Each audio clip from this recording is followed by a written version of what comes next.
Hi friends, তা আজকে আমি চলে এসেছি একটা নতুন রেসিপি নিয়ে। তো দেখো, আমি গ্যাস ওভেনে একটা পাত্রের মধ্যে জল গরম বসিয়ে দিয়েছি। তার মধ্যে আমি অল্প করে নুন দিয়ে নিলাম। নুন দিয়ে জলটাকে একটু বয়েল করে নেব।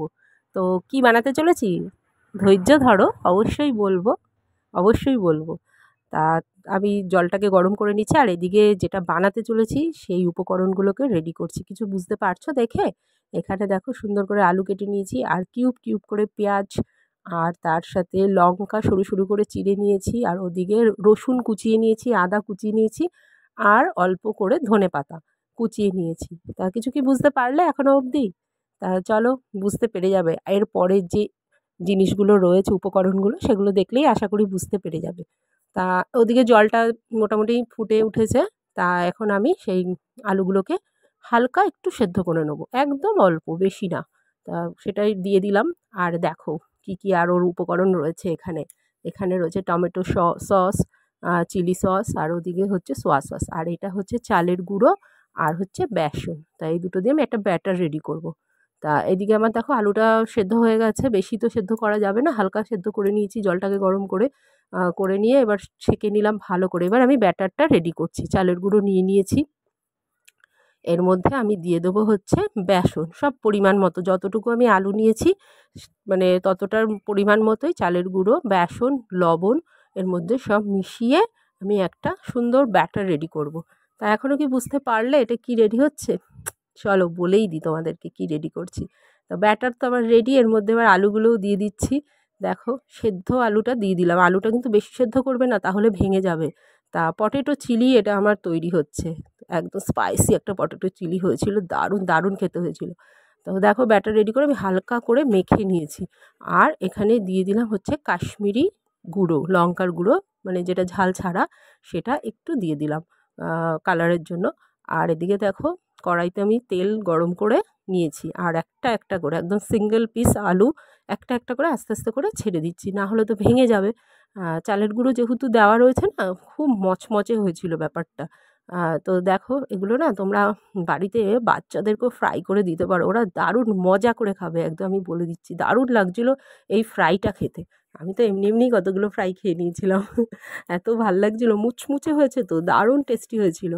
তো যাই হোক, দেখো এরপরে আমি কর্নফ্লাওয়ারের একটা পেস্ট রেডি করছি, কারণ এটাও দিতে হবে গ্রেভির জন্য, যেহেতু চিলি পটেটো তৈরি হচ্ছে। তো কর্নফ্লাওয়ারের এটা তৈরি করা হয়ে গেছে পেস্টটা, একটুখানি যতটুকু দরকার ততটুকুই আমি রেডি করে নিয়েছি। আর এইখানে দেখো, সবগুলো আলুকে আমি আরেকবার, মানে দুবার করে ভেজেছি, তারপরে আরেকবার করে মচমচে করে ভেজে নিচ্ছি। তা এখানে আমি বলছি যে কি রান্না করছি, চিলি পটেটোটা দারুণ হচ্ছে দেখতে, সত্যি এই কালারটা এত ভাল লাগছে। দেখো, মুচমুচে, পুরো মুচমুচে হয়েছে। এই যে পুরো জিনিসটা দেখো, একটা প্লেটের মধ্যে তুলে নিয়েছি, একদম শক্ত ঠনঠনে হয়েছে, মানে তুমি যদি মুখে দাও না, কড়মড় কড়মড় করে একটা আওয়াজ হবে আর কি। তা যাই হোক, এরপরে আমি নেক্সট স্টেপে চলে গেলাম। পেঁয়াজগুলোকে, যেগুলো মানে কিউব করে কেটে রেখেছিলাম, সব হালকা ফ্রাই হবে, আর হালকা আছে রান্নাটা হবে, পুরো কোনো মানে বেশি না। তা একটা একটা করে সব জিনিস দিয়ে দিচ্ছি, রসুন কুচি, আদা কুচি, আর যে লঙ্কাটা রেখেছিলাম একদম লম্বা লম্বা সরু সরু করে চিড়ে, সেটাও দিয়ে দিলাম। দিয়ে এবার একসাথে এগুলোকে আমি ফ্রাই করব। একদম হালকা আছে, বেশি আছে না, তাহলে একদম পুড়ে যাবে। তা এগুলো আমি ফ্রাই করে নিচ্ছি আস্তে আস্তে করে। সত্যি খাবারটা একদম দুর্দান্ত টেস্টি হয়েছিল খেতে।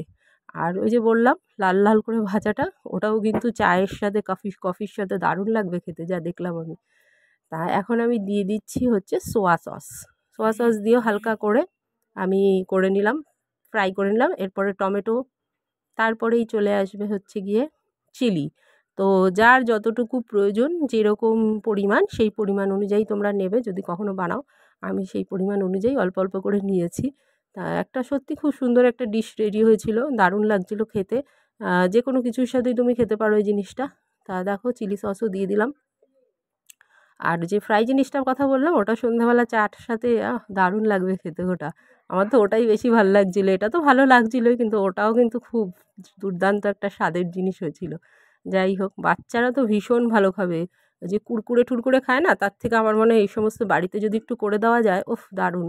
তা দেখো, আলুগুলো তোমাদের সাথে গল্প করতে করতে একদম দিয়ে দিলাম, যেই মানে সেটা রেডি করেছিলাম গ্রেভিটা, সেটার মধ্যে, আর এখানে দিয়ে দিলাম কর্নফ্লাওয়ারটা।